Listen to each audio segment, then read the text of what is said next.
ఇక దీంతో పాటు ఇంకొక విషయం కూడా చెప్పాలి. 1 కోటి మంది మహిళలను కోటీశ్వరులు చేస్తామని చెప్పి పదే పదే పదే పదే ముఖ్యమంత్రి గారు చెప్తా ఉంటారు. అయితే ఆ సెర్ప్ వ్యవస్థలో, ఆ సెల్ఫ్ హెల్ప్ గ్రూప్స్ లో స్త్రీనిధి అనేటటువంటి ఒక ఆర్గనైజేషన్ కూడా ఉంటుంది. ఆ స్త్రీనిధి సపరేట్ గా మహిళల కోసం కోఆపరేటివ్ ఏర్పాటు చేసి 2011లో ఏర్పాటు చేశారు. అయితే అప్పటి నుండి ఇప్పటి వరకు ఈ స్త్రీనిధిని ఒక దయ్యం పట్టుకుని వెంటబడతా ఉన్నది.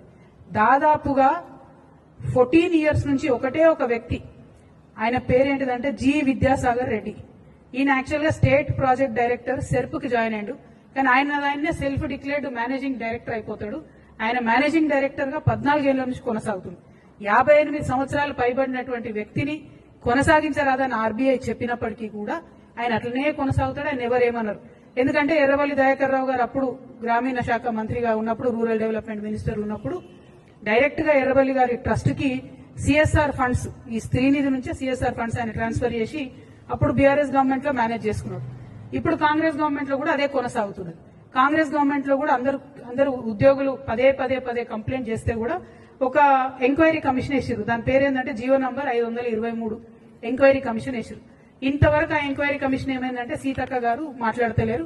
నిన్న కూడా సీతక్క గారు ఈ విద్యాసాగర్ రెడ్డి అనేటువంటి పక్కన కూర్చోబెట్టుకుని మేము మహిళలు కోటీశ్వర్లు చేస్తామంటే ఈయన మింగుతున్నాడు అమ్మ పైసలన్నీ, ఈయన ఇబ్బంది పెడుతున్నాడు, అట్లా కాదు, దయచేసి ఆ వ్యక్తిని మొదలు తొలగించండి. ఎందుకంటే ఈయన ఏం చేస్తున్నాడంటే ఆయన మొత్తం ప్యానెల్ అందరినీ కూడా ఎగ్జిక్యూటివ్ డైరెక్టర్, ఈ డైరెక్టర్ అని చెప్పి లక్షలలో వాళ్ళకి జీతాలు ఇచ్చి ఎస్సీ ఎస్టీ బీసీ మహిళలందరినీ కూడా 737 మంది ఎంప్లాయీస్ ఉండే స్త్రీనిధిలో ఇప్పుడు 270 మంది మిగిలిరు.